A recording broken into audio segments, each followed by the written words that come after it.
اعوذ باللہ من الشیطان الرجیم بسم اللہ الرحمن الرحیم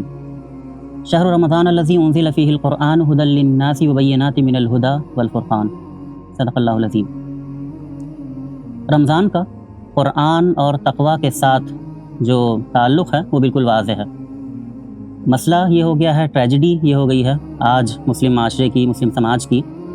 کہ رمضان کا جو مطلب ہے، مفہوم ہے، وہ صبح سے شام تک بھوکا پیاسا رہنے تک محدود ہو کر رہ گیا ہے۔ حالانکہ روزوں کے لیے جو عربی میں لفظ استعمال ہوتا ہے، صوم کا، سیام کا، تو یہ الفاظ جب اس عبادت کے لیے ادا کیے گئے یا کہے گئے تو عربوں نے اس کا پورا مفہوم سمجھا تھا، اپنے پورے سینس میں سمجھا تھا۔ اس ورڈ کی گہرائی میں اگر ہم جائیں گے تو یہ پائیں گے کہ عربوں کے ہاں جب گھوڑوں کو کسی لمبے سفر کے لیے، کسی جنگ کے لیے، کسی مہم کے لیے تیار کرنا ہوتا تھا تو وہ ان کو ٹریننگ دیتے تھے، ان کو بھوکا پیاسا رکھ کر مشقتیں برداشت کرنے کی، ایک لمبے سفر کے دوران جو مشقتیں درپیش ہوتی ہیں ان کو برداشت کرنے کی ٹریننگ دیتے تھے۔ تو پتہ چل جاتا تھا کہ جب گھوڑوں کو حالت سیام میں رکھا جا رہا ہے تو اس کا مطلب یہ ہے کہ ان کو کسی بڑی مہم کی تیاری درپیش ہے، کوئی بڑا کام ان سے لینا ہے جس کے لیے ان کو تیار کیا جا رہا ہے۔ تو جب یہ لفظ اس عبادت کے لیے استعمال ہوا اور روزے فرض کیے گئے تو مسلمانوں کو بھی اس بات کا اندازہ ہو گیا کہ کسی بڑے کام کے لیے ہمیں تیار کیا جا رہا ہے اور کوئی بڑا مشن جو ہے وہ درپیش ہے۔ تو اس پر اگر ہم آج غور کرتے ہیں تو ہم یہ پاتے ہیں کہ ہر سال یہ جو رمضان کا مہینہ آتا ہے، یہ جو پوری امت کو یہ 29 اور 30 دن کے روزوں کا تحفہ اللہ تعالیٰ کی طرف سے ملتا ہے، در حقیقت یہ اللہ تعالیٰ کی طرف سے لگائی گئی ایک سالانہ تربیت گاہ ہے جس میں مومنوں کو اطاعت الہی کی تربیت دی جاتی ہے، ان کو صبر کی ٹریننگ کرائی جاتی ہے، ان کو نفس کی بندگی سے آزاد ہونے کی تربیت دی جاتی ہے، ان کو صحیح معنوں میں اللہ کا بندہ بننے کی اور بنے رہنے کی تربیت دی جاتی ہے۔ یہ ٹریننگ اس بات کی ہوتی ہے کہ کیسے ہم نفس پر کنٹرول حاصل کریں، کیسے ہم اپنی نفسانی خواہشات کو کنٹرول کریں، نفسانی خواہشات اور اس کے تقاضوں پر قابو پائیں اور احکام الہی کی بجا آوری کے لیے ہر وقت ہر لمحہ تیار ہوں۔ یہ جو تربیت ہوتی ہے، یہ جو ٹریننگ ہوتی ہے، اس کا طریقہ یہ ہے اس عبادت میں کہ ہمیں ایک مخصوص مدت کے لیے حلال سے روک دیا جاتا ہے۔ کھانا پینا حلال ہے لیکن یہ کہ کہہ دیا گیا کہ آپ کو اس وقت سے اس وقت تک نہیں کھانا ہے، اور یہ روک کر ہمیں نفسانی جو تقاضے ہیں، جو خواہشات ہیں، ان پر کنٹرول کرنے کی یہ صفت پیدا کی جاتی ہے۔ تو اس موقع پر جو لوگ حلال سے، جس سے روک دیا گیا ہے اس محدود وقت کے لیے، اس سے پرہیز کرتے ہیں مگر حرام سے پرہیز نہیں کرتے، وہ روزے کی حالت میں ہوتے ہیں، یعنی کھانا پینا نہیں کھا رہے ہوتے ہیں مگر غیبت کرتے ہیں، مگر دوسروں کو تکلیف دے رہے ہوتے ہیں، مگر وہ حرام کمائی کھا رہے ہوتے ہیں، مگر وہ رشوت لے رہے ہوتے ہیں، تو پھر ایسے لوگوں نے تو روزے کا سینس صحیح معنوں میں سمجھا ہی نہیں ہے۔ روزے کا جو سینس ہے، یہ جو پوری اللہ تعالیٰ کی طرف سے امت مسلمہ کی ٹریننگ کا یہ جو انتظام ہے، اس کا صحیح سینس وہ لوگ سمجھ رہے ہیں جو اپنی رمضان کے دوران اپنے آپ کی، اپنے نفس کی اس طرح سے تربیت کرتے ہیں، اس طرح سے اپنی شخصیت کی تعمیر کرتے ہیں کہ رمضان کے بعد بھی وہ اپنے نفس کو اللہ کی اطاعت پر آمادہ کرتے رہتے ہیں، جو حرام ہیں ان سے بچتے رہتے ہیں۔ تو یہ جو چیز ہے، یہ جو لوگ یہ تربیت اپنے نفس کی کرتے ہیں وہ صحیح معنوں میں رمضان کی اہمیت کو سمجھتے ہیں اور رمضان کے جو تقاضے ہیں، اس کا جو میسج ہے، اس کو ادا کرنے کی وہ کوشش کرتے ہیں۔ ابھی جس آیت کی ہم نے تلاوت کی ہے اس میں یہ بات بھی آئی کہ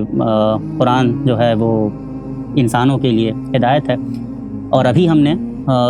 صوم کے حوالے سے اس بات کا جائزہ بھی لیا کہ یہ جو لفظ ہے اس کی اپنی ہسٹری کیا ہے اور اس سے کیا میسج ہمیں ملتا ہے۔ تو اس سے ایک بات یہ بھی پتہ چلتی ہے کہ یہ جو بہت بڑا مشن ہے، اللہ کے آخری رسول صلی اللہ علیہ وسلم کے بعد شہادت حق کی جو ذمہ داری امت مسلمہ کو ادا کرنی ہے، ایک طرح سے اس کے لیے جو روحانی طاقت ہے وہ بھی ہمیں، جو یہ نفس پر کنٹرول اور تقویٰ کی جو کیفیت ہے وہ بھی ہمیں روزوں سے حاصل کرنے کی کوشش کرنی چاہیے۔ شہادت حق کے اس مشن کی ادائیگی کے لیے اپنی زبان و عمل سے جو ہمیں گواہی دینی ہے، یہ رمضان میں بھی دینی ہے، رمضان کے بعد بھی دینی ہے، اور اس کے لیے جو قوت چاہیے، جو روحانی قوت اور روحانی غذا ہمیں درکار ہے، وہ بھی ہمیں رمضان سے حاصل کرنے کی کوشش کرنی چاہیے۔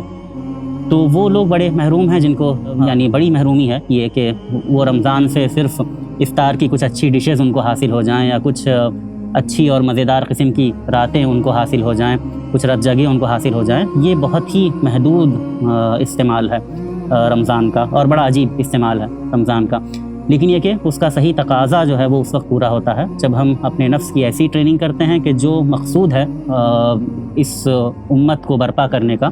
اس مقصود کو حاصل کرنے کے لیے، اس مقصد کو حاصل کرنے کے لیے ہم اپنے آپ کو تیار کریں. اور پورا مسلم معاشرے میں اگر یہ فضا پیدا ہو جائے، رمضان سے شعوری وابستگی کی، اس کے استقبال کی اور اس سے بھرپور استفادے کی یہ کیفیت اگر پیدا ہو جائے تو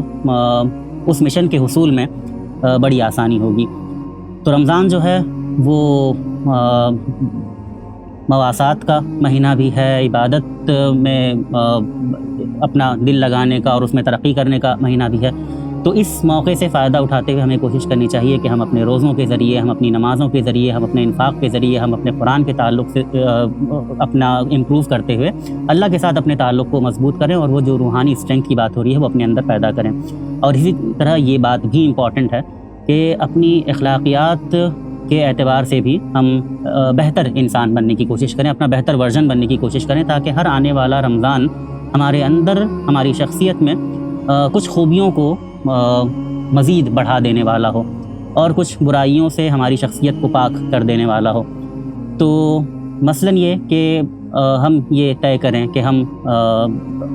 رمضان میں یہ جو اطاعت کی ٹریننگ ہمیں ملنے والی ہے، یہ جو نفس پر کنٹرول کی ٹریننگ ملنے والی ہے، اس سے فائدہ اٹھاتے ہوئے ہم اپنی زبان سے کسی کو تکلیف نہیں دیں گے. اس رمضان میں بھی نہیں دیں گے، رمضان کے بعد کی زندگی میں بھی ہم یہ طے کر لیں گے کہ ہماری زبان سے کسی کو تکلیف نہیں پہنچے گی، ہم کسی کا دل نہیں دکھائیں گے،